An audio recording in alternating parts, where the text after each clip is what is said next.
Si t'es dans le médical, tu dois connaître tes 5 paramédicaux par cœur. Les voici en 60 secondes. La fréquence cardiaque, aussi appelée le pouls, correspond au nombre de fois que le cœur se contracte par minute. On la mesure à 5 endroits principaux. En radial, carotidien, fémoral, huméral ou pédieux. Voici les normes chez l'adulte et les enfants. En dessous de ces normes, on parle de bradycardie et au-dessus de tachycardie. En plus du chiffre, on viendra évaluer s'il est régulier et facilement perceptible. La fréquence ventilatoire correspond au nombre de cycles inspiration plus expiration par minute. Voici les normes chez l'adulte et les enfants. En dessous, on parle de bradypnée et au-dessus de tachypnée. En plus du chiffre, on viendra évaluer si elle est ample et régulière. La tension artérielle correspond à la pression exercée sur les parois des artères pendant la systole, donc la contraction, et la diastole, donc la décontraction.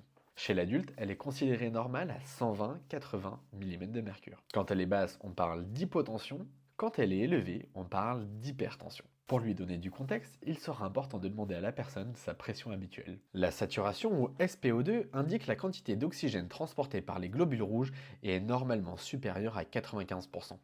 En dessous, on parle d'hypoxémie. Attention, elle peut être faussée ou impossible à mesurer pour les causes affichées à l'écran. Et enfin, la température qui est normalement aux environs de 37 degrés. Quand elle est basse, on parle d'hypothermie. Quand elle est haute, on parle d'hyperthermie ou de fièvre s'il y a une infection. Attention, la valeur varie selon la technique de mesure. Partage cette vidéo à 3 personnes que ça pourrait aider.